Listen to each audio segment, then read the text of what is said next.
Global warming, खेतों में कीटनाशक का प्रयोग, पेड़ों की कटाई जैसे शब्द आपने अक्सर सुने होंगे। ये सब चीज़ें हमारे पर्यावरण को नुकसान पहुंचाती हैं। हम इस विश्व के, इस प्रकृति के पर्यावरण को संरक्षित करने का प्रयास करते हैं और करना भी चाहिए, क्योंकि ये हमारी जिम्मेदारी है। मैं आज आपको एक अलग चीज़ बताने वाला हूँ जिसे संरक्षित करना भी बहुत ज़रूरी है, और वो है हमारे जीवन का पर्यावरण। अब आप सोच रहे होंगे कि भला ये क्या चीज़ है। मैं बताता हूँ। जीवन का पर्यावरण बहुत ही महत्वपूर्ण चीज़ है। हमारे जीवन की एक प्रकृति होती है जिसे हम अपना नेचर कहते हैं।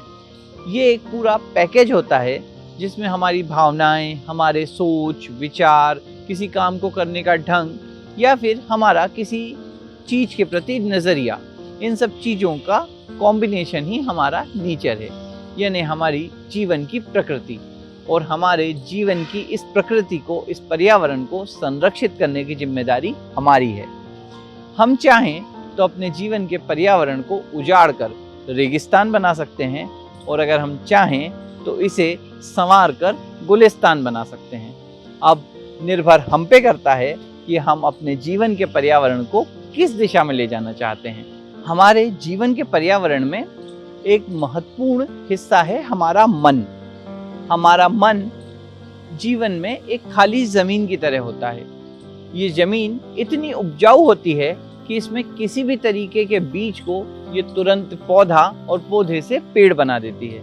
हम इसमें जो भी बीज डालेंगे, फूल का, फल का या कांटों का, वो हमारे भविष्य में हमारे सामने आ जाएगा।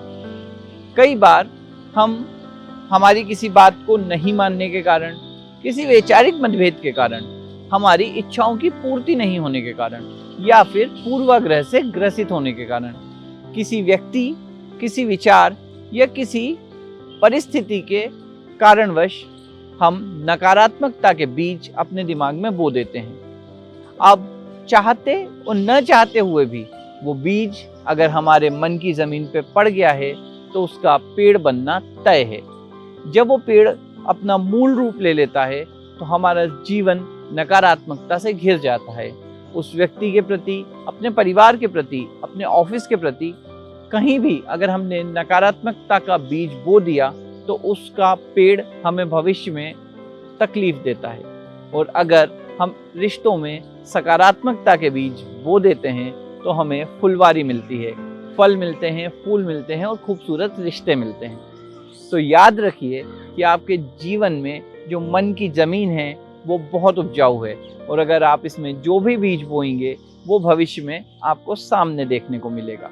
और एक बार अगर वो वृक्ष बन गया तो फिर उसे काटना बहुत मुश्किल है। दूसरी महत्वपूर्ण बात, कई बार हम अपने लाइफ को स्मार्ट सिटी बनाना चाहते हैं। ऐसे में हरे भरे रिश्तों के पेड़ों को हम काट देते हैं, और जब हम किसी मुश्किल में होते हैं, जब हमारी तबीयत बिगड़ती है और हमें ऑक्सीजन की ज़रूरत होती है, तो उन्हीं हरे भरे पेड़ों यानी रिश्तों को हम मिस करते हैं।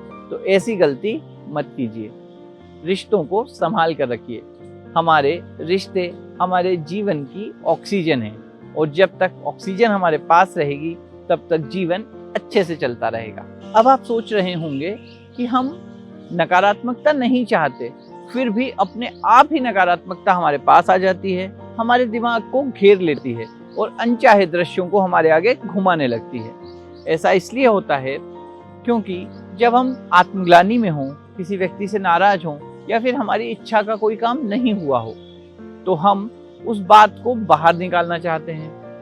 कभी कभी हम उन लोगों से जो इस बात से संबंधित हैं चर्चा भी करते हैं, लेकिन क्या सही है, इस बिंदु की जगह कौन सही है कि बिंदु पर केंद्रित होकर जब चर्चा शुरू होती है तो इसका कोई हल नहीं निकलता, और ना ही ये डिस्कशन कभी खत्म हो पाता है।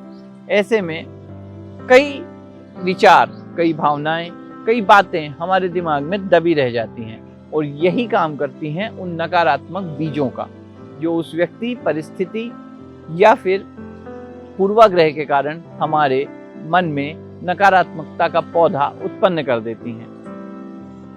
हमें जीवन में आशाओं के बीज की जरूरत होती है। जब हम जीवन में आशाओं के बीज बोते हैं तो हमारे जीवन की फुलवारी बहुत खूबसूरत होती है। तो आज मैं बताता हूँ कि आप अपने जीवन को, अपने जीवन के पर्यावरण को कैसे संरक्षित कर सकते हैं। अपने जीवन को संरक्षित करने के लिए और इसके पर्यावरण को खूबसूरत बनाने के लिए सबसे जरूरी है कि हम अपने डर, अपने दुख, अपने दर्द और अधूरी ख्वाहिशों को सामने ले आएं। आप इन सब चीज़ों को एक कागज पर लिख लें।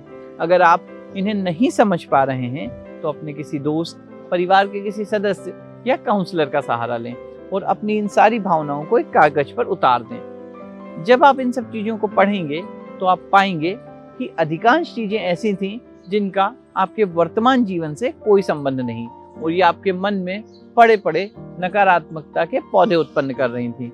तो तुरंत इन खरपतवारों को दूर कर दीजिए। ये खरपतवार आपके जीवन की खुशनुमा फुलवारी को पनपने नहीं देंगी, इसलिए तुरंत इन भावनाओं को जीवन से हटा दीजिए। अगर आपसे कोई गलती हो गई है तो माफ़ी मांग लीजिए, और अगर आपने किसी के प्रति कोई भावना बना के रखी है कि उसने गलती की है तो उससे संवाद कर लीजिए। संवाद करने से जीवन में बड़ी से बड़ी समस्या का हल निकल जाता है। जब भी हम जीवन में बातों को क्लियर करते हैं तो हमारा फ्यूचर का विजन भी क्लियर हो जाता है। इसलिए जो भी बातें असमंजस में हैं, पूर्वाग्रह से ग्रसित हैं, चीज़ों को हम स्पष्ट नहीं कर पा रहे हैं, उन पे चर्चा कीजिए, संवाद कीजिए और उन बातों को स्पष्ट कर लीजिए, जिससे आपका माइंड भी क्लियर रहे और आपका फ्यूचर के प्रति विजन भी क्लियर रहे। नकारात्मकता उस खाली कमरे की तरह होती है जिसमें अंधेरा हो। जब हम जाकर लाइट का बटन दबाते हैं तो वो अंधेरा गायब हो जाता है, यानी प्रकाश की उपस्थिति में अंधकार नहीं होता। उसी तरह सकारात्मकता की, आशाओं की और उल्लास की उपस्थिति में नकारात्मकता नहीं रहती। तो अपने जीवन में खुद से संवाद करें, अपने मन में उत्पन्न हो रहे प्रश्नों के उत्तर दें।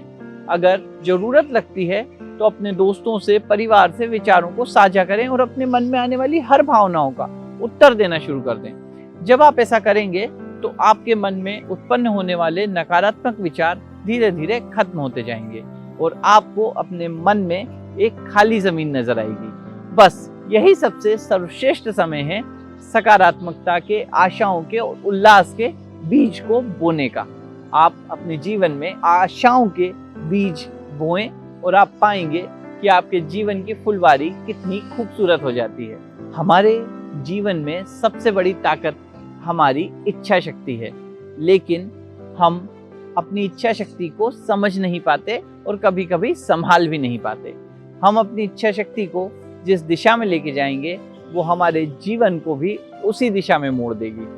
तो मैं उम्मीद करता हूँ कि इस पर्यावरण दिवस पर आप अपने मन के पर्यावरण को संरक्षित करने का प्रयास करेंगे, अपने जीवन में स्नेह और आशाओं के बीज बोएंगे, जिससे आपका जीवन बहुत सुंदर बगीचे की तरह खिल उठेगा। मैं सुमित अवस्थी, आपका फ्रेंड फिलोसोफर गाइड, आपको मोटिवेट करने का, आपको प्रोत्साहित करने का, आप में जिंदा दिली जगाने का पूरा प्रयास कर रहा हूँ। अगर आपको मेरी बातें पसंद आ रही हैं तो आप इन्हें जीवन में उतारें। अगर आपको मेरे वीडियो पसंद आ रहे हैं तो इन्हें लाइक, शेयर और सब्सक्राइब करें। अगर आप मुझसे कोई वीडियो बनवाना चाहते हैं या मुझसे कोई बात समझना चाहते हैं तो मुझे कमेंट बॉक्स में बताएं।